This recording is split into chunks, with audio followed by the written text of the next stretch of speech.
रक्तरंजित दुल्हन, गांव की सबसे खौफनाक चुड़ैल। गांव कोटवा में एक पुराना मंदिर था जो अब खंडहर बन चुका था। लोग कहते थे कि वहां कोई आत्मा भटकती है। बुजुर्गों ने कई बार चेतावनी दी थी, शाम होते ही मंदिर के पास मत जाना, वरना तुम्हारी भी वही हालत होगी जो रामू की हुई थी। रामू कौन था और क्या हुआ था उसके साथ? सावित्री की अधूरी शादी। बहुत साल पहले इसी गांव में सावित्री नाम की एक लड़की रहती थी। वह बेहद सुंदर थी, लेकिन गरीब परिवार से थी। जब उसकी शादी की बात चली तो गांव के जमींदार के बेटे विक्रम की नीयत उस पर खराब हो गई। शादी के दिन जब बारात दरवाजे पर थी और सावित्री दुल्हन के जोड़े में थी, तभी विक्रम अपने गुंडों के साथ वहां धमका। उसने सावित्री को जबरन उठा लिया और मंदिर के पास ले जाकर उसकी हत्या कर दी। उसकी चीखें सुनकर पूरा गांव सहम गया, लेकिन कोई उसकी मदद नहीं कर सका। मरने से पहले सावित्री ने कसम खाई, जिस दिन भी कोई दुल्हन इस गांव में सजेगी, मैं लौट कर आऊंगी। पहली मौत विक्रम अपनी जीत पर हंस रहा था, लेकिन उसके चेहरे की हंसी कुछ ही दिनों में गायब हो गई। शादी की रात के कुछ दिन बाद जब वह घर में सो रहा था, तो उसे लगा कि कोई धीरे धीरे उसके कमरे में आया।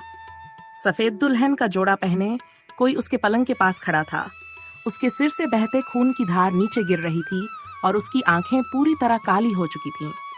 विक्रम, अब तेरी बारी है। सुबह विक्रम का शव बुरी हालत में मिला। उसका चेहरा डर से नीला पड़ चुका था और शरीर पूरी तरह अकड़ चुका था। गांव में दुल्हन का डर। उस दिन के बाद गांव में अजीब घटनाएं होने लगीं। जब भी किसी लड़की की शादी होती, लोग डर जाते। कोई न कोई अनहोनी हो ही जाती। कभी दूल्हे की मौत, कभी दुल्हन का गायब हो जाना। सबसे खौफनाक घटना रामू के साथ हुई। रामू गांव का सबसे हिम्मती लड़का था। उसने इन कहानियों को झूठ मानते हुए अपनी शादी तय कर ली। लेकिन शादी की रात जब वह दुल्हन को घर ला रहा था, तो अचानक रास्ते में घना कोहरा छा गया। उसने देखा कि सड़क के किनारे कोई सफेद जोड़े में खड़ा था। जैसे ही उसने पास जाकर देखा, उसकी सांसें थम गईं। वो सावित्री की आत्मा थी।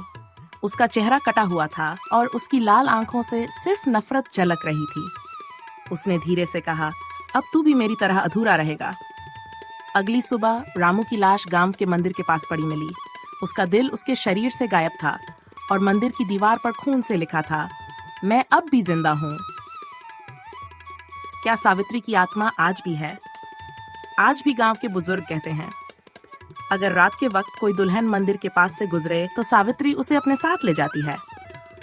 नमस्कार दोस्तों, अगर आपको मजेदार, हंसाने वाले और धमाकेदार कार्टून देखने हैं, तो फिर इंतजार किस बात का?